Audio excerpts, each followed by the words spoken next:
Matot, va, čia, aišku, vienas iš gražiausių pavyzdžių, kai pavyko rasti lėšų, restauravom. Malūnų tiek privačių, tiek niekieno, tiek priklausančios savivaldybei praktiškai Lietuvoje Pakruojo rajone išlikę daugiausiai.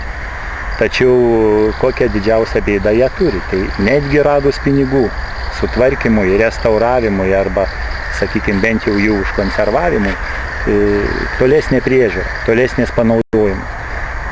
Turėjom įvairių minčių apie malūnų kelią ir teoriškai tas dalykas ganėtinai, sakykime, gražiai nuskamba. Tačiau pabandžius praktiškai, kaip jį būtų galima realizuoti, žinant priežiūrą, žinant privažiavimo kelius, realiai ne tik didžiulės lėšos, bet ir eksploatacijos didelis sunkumai.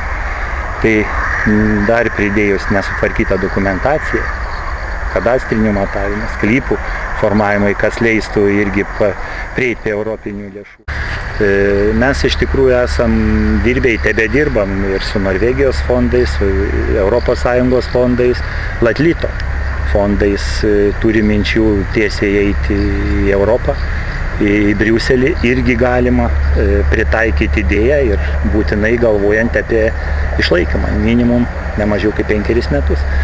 Iš Norvegijos fondų pas mum žydų sinagoga, Kalvės kompleksas Pakruojo dvare.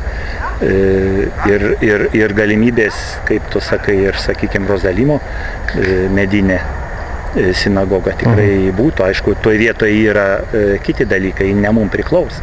Mums reikėtų tartis su žydais, kaip dėl Pakruojo sinagogos, dėl atidavimą panaudai. Greičiausiai 99 metam jie tikrai atiduotų, bet jeigu įtraukiant ir į malūnų klausimą vietos bendruomenė, sakykime, jeigu tai yra Stačiūnų pavyzdys, kai Stačiūnų bendruomenė irgi prisideda prie malūnų išlaikymo priežiūros, jeigu įtraukiant į turizmo kelius, tai be abejo turi ateitį.